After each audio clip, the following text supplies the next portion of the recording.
Welcome, my dear students. Today I shall teach you what is narration. Narration is the most important topic for the student of class 9, 10th, 11th and 12th. प्यारे बच्चों, आज मैं आपको इस video में narration के बारे में बताऊंगा।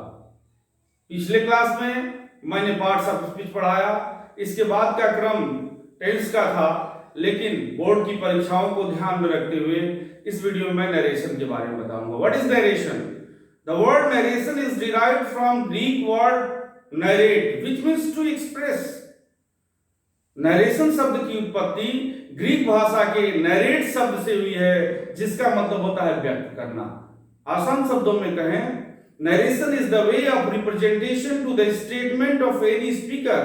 किसी भी वक्ता के कथन को व्यक्त करने का तरीका ही नरेशन कहलाता है।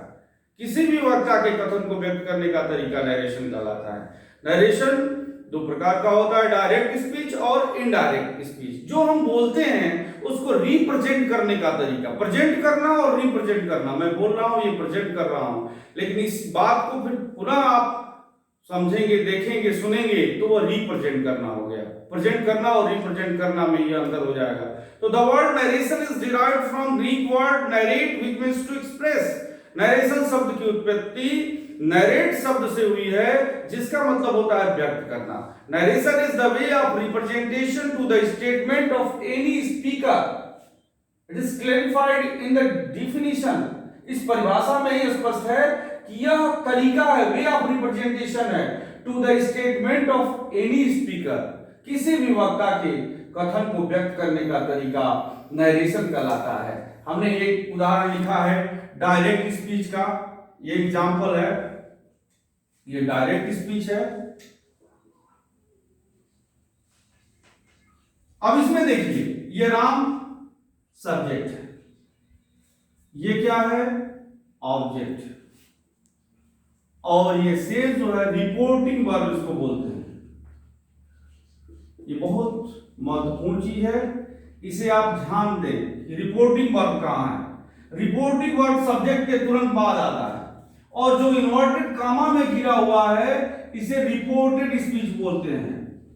Reported speech. बार बार जब हम रूल लिखवाएंगे उस समय रिपोर्टिंग वर्ब और रिपोर्टेड स्पीच का जिक्र होगा।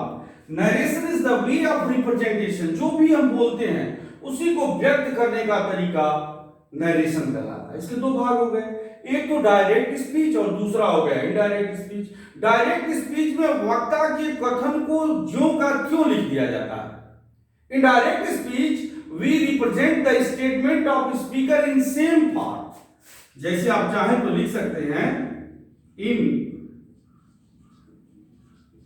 Direct speech we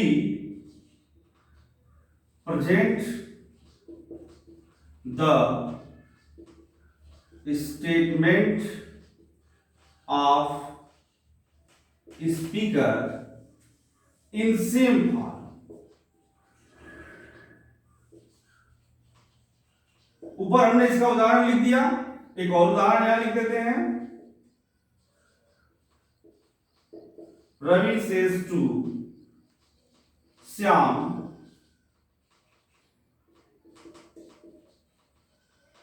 Hari will go to Nagra। यहां Ravi says to Shyam Hari will go to Nagra.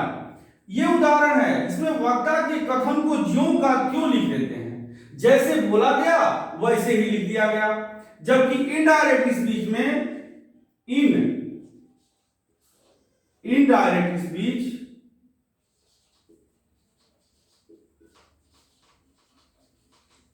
we represent the statement of speaker with some changing, but without changing in the in its sense. For example, इसी उदाहरण को हम दोबारा लिख देते हैं, तो यहां हो जाएगा Ravi tells Shyam that Hari will go to नगरा। यहां देखिए, ये इनडायरेक्ट स्पीच का उदाहरण है। इसमें हमने परिवर्तन तो किया, लेकिन ऐसा परिवर्तन नहीं किया जिससे इसके भाव में परिवर्तन हो जाए। यानी इनडायरेक्ट स्पीच में परिवर्तन हम करते हैं, लेकिन वाक्य के अर्थ में कोई परिवर्तन नहीं करते हैं। केवल क्या बदल जाता है, तो काल बदल जाता है। जब हम अभी आपको पढ़ा रहे हैं इस क्लास में, तो वर्तमान काल है, लेकिन इसी बात को अगर आप बाद में पढ़ेंगे तो वो भूतकाल में पढ़ाया हुआ हमारा चीज चला जाएगा। तो समय का परिवर्तन हो जाता है, उसके बाद प्रोनाउन के परिवर्तन हो जाते हैं। ये परिवर्तन डायरेक्ट स्पीच और इनडायरेक्ट स्पीच में होता है। एक बार पुनः समझ लेते हैं नरेशन क्या होता है। The word narration derived from Greek word narrate, which means to express. Narration शब्द की उत्पत्ति नरेट शब्द से हुई है, जिसका मतलब होता है व्यक्त करना।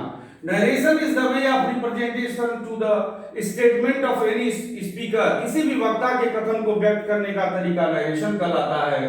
जैसे Ram says to me Mohan is a good boy. यहां ध्यान देने वाली चीज है, यहां राम सब्जेक्ट है, ये रिपोर्टिंग वर्ब है, ये ऑब्जेक्ट है, और जो इन्वर्टेड कामा के अंदर का भाग है वह रिपोर्टेड स्पीच कहलाता है। जब मैं रूल्स लिखवाऊंगा तो उसमें यह आपको समझना पड़ेगा कि रिपोर्टिंग वर्ब क्या है, रिपोर्टेड स्पीच क्या है। फिर हमने बताया direct speech, indirect speech we present the statement of speaker in same form. Direct speech में हम वक्ता के कथन को ज्यों का त्यों लिख देते हैं, जबकि इनडायरेक्ट स्पीच में हम कुछ परिवर्तन करते हैं, लेकिन इसके भाव में कोई परिवर्तन नहीं करते हैं। जैसे Ravi tells Shyam that Hari will go to Nagra. परिवर्तन क्या हुआ, यहां आप देख रहे हैं रिपोर्टिंग वर्ब में परिवर्तन हुआ, और यहां पे चूंकि टेंस का परिवर्तन काल बदलता है तो काल का परिवर्तन होता है। बस यही दो परिवर्तन होते हैं। हालांकि यहाँ पे काल का परिवर्तन नहीं हुआ है, क्योंकि फ्यूचर टेंस है और फ्यूचर टेंस में कोई परिवर्तन नहीं होता है।